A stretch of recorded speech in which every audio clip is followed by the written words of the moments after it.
Becoming a teen mom was something that happened in my life that was unexpected. But along the way, I learned so much and my life became more corrected. I learned to love someone more than myself, and I wouldn't change that for anything else. This was the most important change of my life. The next was the most important change of my mind.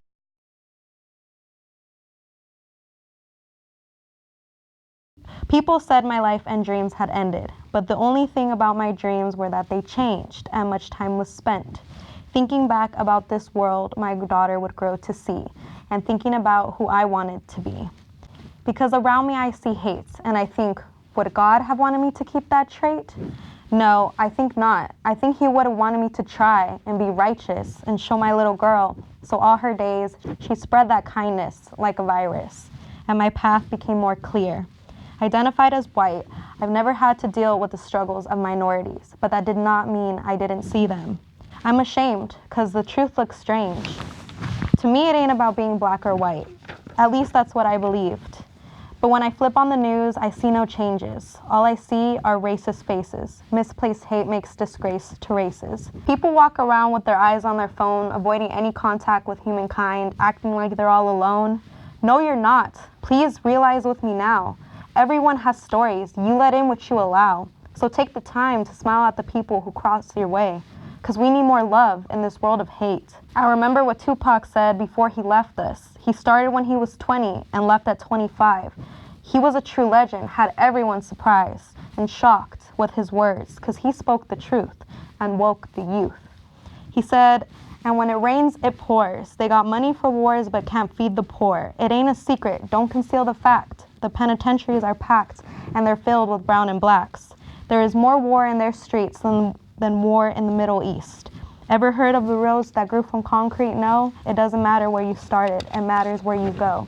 So just because you're from the ghetto doesn't mean you can't grow." While rich kids are riding Benz, black kids in the ghetto still trying to hold on to surviving friends.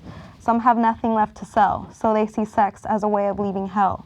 Some are living out of bags, grateful for the little things that they have. Because it is around us, whether you like it or not. And only us can put it to a stop.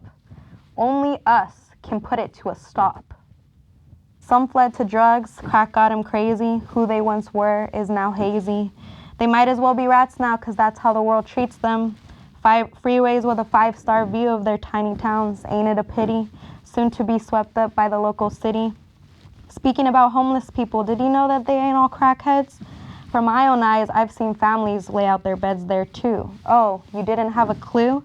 Yes, kids whose innocence can never be at fault. But most people will look away though, toss that in the vault. People are ignorant. They choose to see the world black and white, but it's more than just that. There's a lot more depth. It takes the courage of people to clean this mess. But where are they? Where's the next MLK who said we should not remember the words of our enemies, but the silence of our friends? What about JFK, who thought the Vietnam War was something to question fighting for? Cesar Chavez believed in change, for his people a greater gain. Hold up though, this is just in America. I want you to realize our world, because it's real, real cold. Let me tell you, North Koreans can't even watch a Hollywood movie without being executed. Ain't that deluded? People of Africa are afraid that they and their families will be killed, constantly on the alert for rebels, their own people. Are you chilled? What about in Islam, where robots are given more rights than women can fight? And what about the children in the middle of this mess? We have been failing them at our best. It is our job to protect and help all humans, because we're all the same. Why does life feel like such a game, as if we were manipulated to choose to hate, segregated by borders, religion, and race? Our connections are lost because society tells us to be afraid of each other, but we gotta fight that and start saving one another instead, because what's important is human life, the freedom to love and choose not to fight. Realize the world, please. It starts with me and it starts with you. So what will you do? The world looks dreary. Wipe your eyes, see it clearly, and be the change that you want to see in the world.